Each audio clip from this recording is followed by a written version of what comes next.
I tell you what, Yeah. just a little off topic to do with Skyrim there. I was going to tag you in a meme meme today.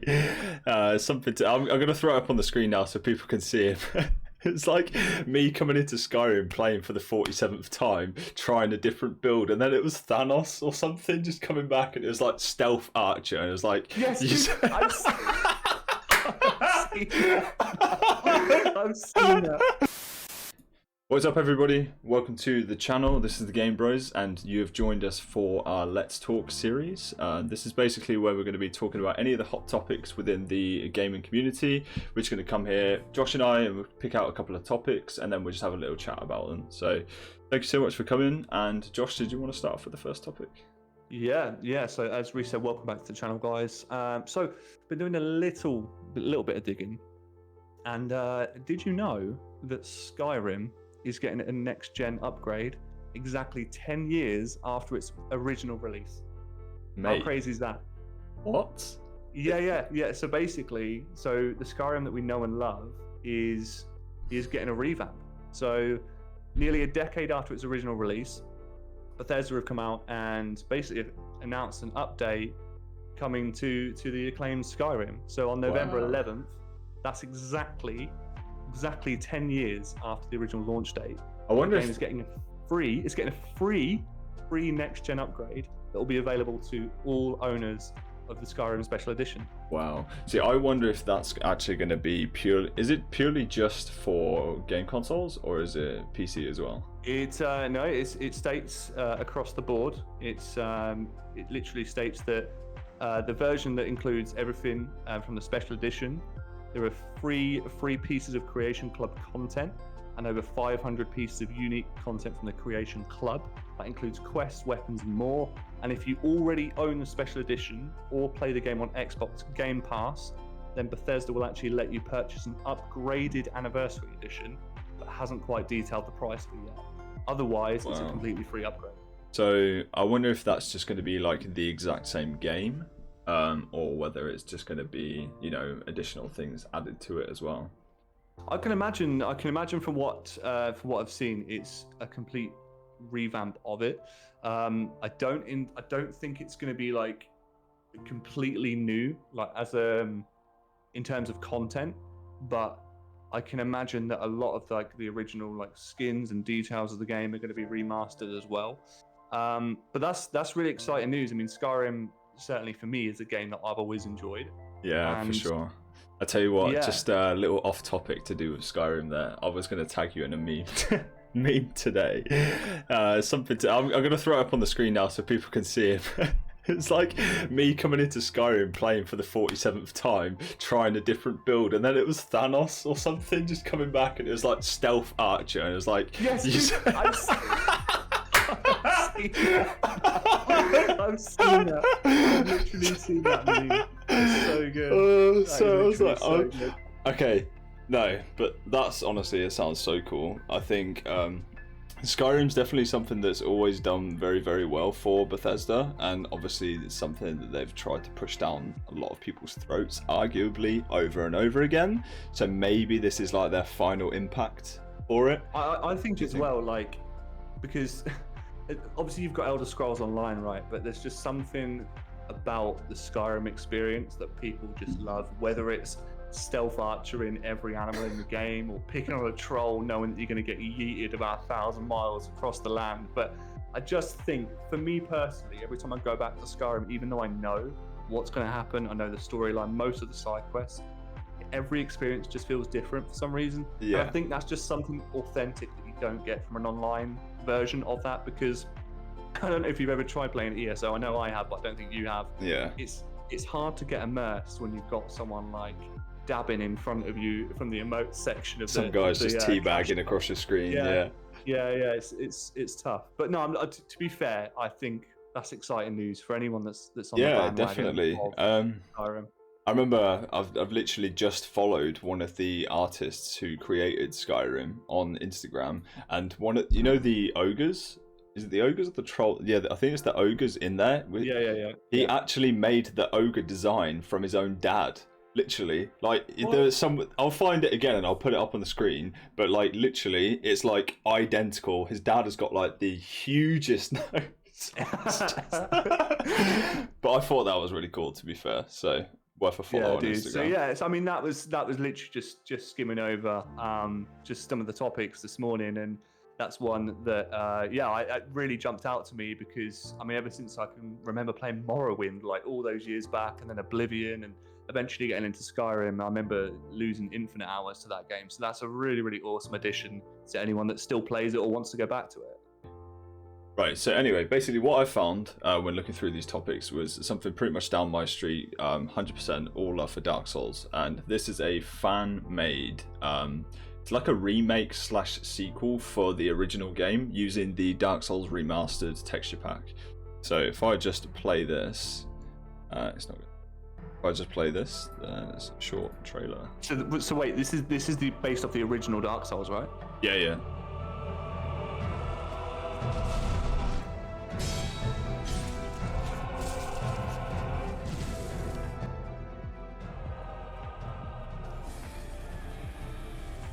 Dude.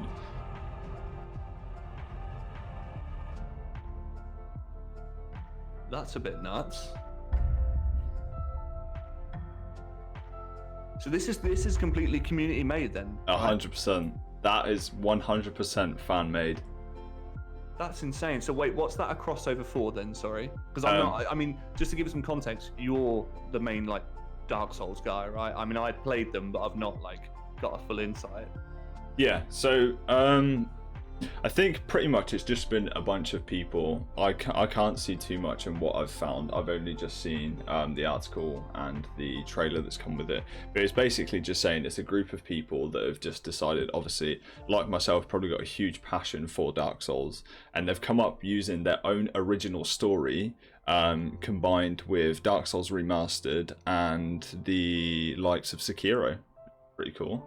Oh, so it's like a hybrid sort of thing. Yeah, so it says on here that the developer has also stated his favourite titles inspired Nightfall, which is what this expansion is. Also takes in many cues for the design of The Legend of Zelda.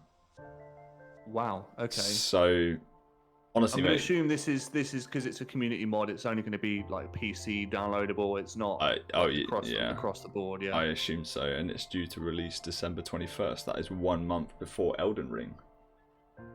Well, yeah, I know Elden Ring's something you've been shouting about that you've been keeping your eye out for. Yeah, definitely. Yeah, 100%. So I think that's definitely going to be something that we sort of discuss in, you know, a further video. Yeah. Because at this point in time, I don't really know too much about Elden Ring. It's definitely a game that I know I'm going to enjoy, but I think with how bad my experience was with Sekiro, with the fact that I've only decided to beat the second boss because I didn't really enjoy it. I'm not really that hyped for it. So, but this looks amazing. I think like just from like my personal view, I think Sekiro was something that they kind of wanted to try and like branch out to a little bit, like make it a bit more like Ninja Gaiden. Do you remember that? Yeah. And was it Neo, one of the other ones? Well, and I think what has worked for them notoriously, because Dark Souls is a very, very safe series now. What I mean by that is they know what works, and I think sometimes companies, when they've got a foundation that works, they find it hard to sort of divert off the track a little bit. So I think what's happened is that they've obviously diverted a bit, and there are some of the fan base that absolutely love it, and obviously there's going to be a portion that don't, but I think they've always got to come back to that foundation, and I think Elden Ring is going to be more Dark Souls. You know, it's going to be the Dark Souls that everyone loves. But do you know what's interesting though is that they made a massive change when it came to Bloodborne, and everyone loved Bloodborne. That's true. Literally loved it. That's weird, isn't it? So we're all basically praying for a Bloodborne PC release. That's all I'm saying. Get that emulator on, son. 100%. But yeah, I think that's it for my topic. So yeah, I mean, switching back over to my end, we typically both do a little bit of digging. And did you know that obviously Halo Infinite is in the works? Not only that though, people are going to be very, very unhappy, I think, with Halo Infinite, especially when it launches, because it's launching without co-op and without major features such as the Forge. Now, if you can imagine what would Halo 3 have been like without, for one, co-op, and two, the Forge? The amount of time that players spent in the Forge just making an abundance of random shit. So that was. Sorry, go ahead. Go for it. So right with this, they're purely just planning on purely single player Halo. I think they've made its multiplayer components are in there. Right. I think it's going to be like matchmaking skirmishes, and there's going to be a single player campaign. But it's specifically stated that co-op.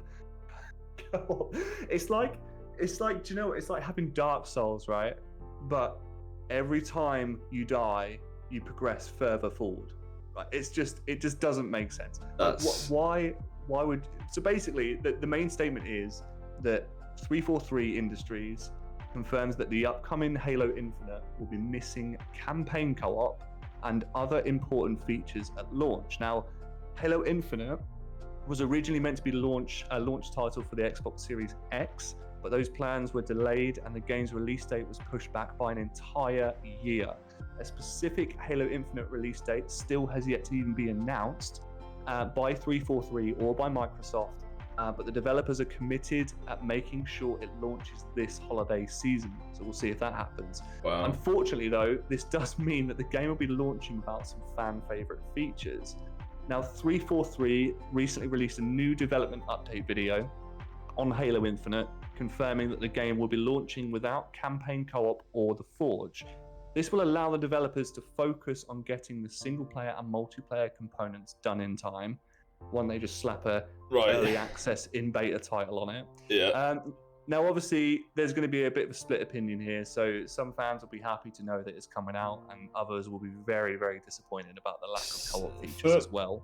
Sorry, just to cut you off there. Things that I find very, very frustrating with games nowadays, and I know I'm completely uneducated when it comes to game development. I'm purely just a player. I don't know anything about it. But for me, why bring out a game if it isn't finished? Do you know what I mean? Like, Dude, like, do you know what? I think we've got this plague of like toxicity that's spread across the gaming world right now, because what we're starting to see now is, rather than DLC, we're starting to see games as a service. So essentially, developers will just go, yeah, you know what? The game's at 75%. Our release date is this. Let's get out there. We'll slap a games on as a service title on it, and then people can't moan. It's like all of these games that are out currently, right, with a early access in beta. Like, look at Escape from Tarkov, right? That game has been in beta for how long? Yeah. Like, a long fucking time, right? But if they take it out of beta, that means people can physically start moaning. People moan already, but it means they can have some context to moaning. Thinking about it, how long's PUBG been in beta for?